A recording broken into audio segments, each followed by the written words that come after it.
ಕಷ್ಟ ಅನ್ನೋದು ನೀರಿನ ಮೇಲೆ ಗುಳ್ಳೆ ಇದ್ದ ಹಾಗೆ ಲೈಫಲ್ಲಿ ಇವತ್ತಿರುತ್ತೆ ನಾಳೆ ಹೋಗುತ್ತೆ. ಹಲೋ ಎವ್ರಿವನ್, ಇದು ವೆಡ್ನೆಸ್ಡೇ ಮಿನಿ ಬ್ಲಾಗ್ ಆಗಿರುತ್ತೆ.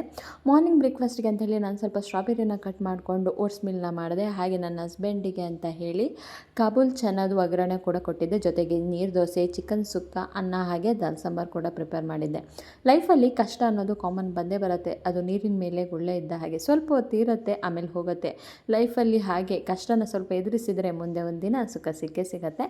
ಮನೆಯಲ್ಲಿ ಅಡುಗೆ ಎಲ್ಲ ಮಾಡಿಬಿಟ್ಟು ಆಫೀಸಿಗೆ ಅಂತ ಹೇಳಿ ಬಂದೆ. ನನ್ನ ಫ್ರೆಂಡು 2 ಡೇಸಿಂದ ಬಂದಿರಲಿಲ್ಲ.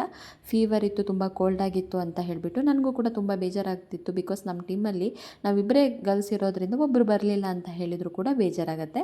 ಮಧ್ಯಾಹ್ನದ ಲಂಚಿಗೆ ಅಂತ ಹೇಳಿ ನಾನು ನೀರು ದೋಸೆ ಹಾಗೆ ಚಿಕನ್ ಸುಕ್ಕ ತೊಗೊಂಡೋಗಿದ್ದೆ. ಜೊತೆಗೆ KFC ಕೂಡ ಆರ್ಡ್ರ್ ಮಾಡಿದ್ವಿ. ನಂತರ ಕೆಲಸದಲ್ಲಿ ಬ್ಯುಸಿಯಾಗಿಬಿಟ್ಟಿದ್ದೆ. ನನ್ನ ಹಸ್ಬೆಂಡು ಈವ್ನಿಂಗ್ ನನ್ನ ಪಿಕ್ ಮಾಡಿದರು ಆಫೀಸಿಂದ. ಮನೆಗೆ ಬಂದಮೇಲೆ ಸ್ವಲ್ಪ ಬ್ರೋಕ್ಲಿ ಎಲ್ಲ ಬೇಕಿತ್ತು ಅಂತ ಹೇಳಿ ಆರ್ಡ್ರ್ ಮಾಡಿದ್ವಿ. ಅದು ಕೂಡ ಬಂತು. That's it for today blog.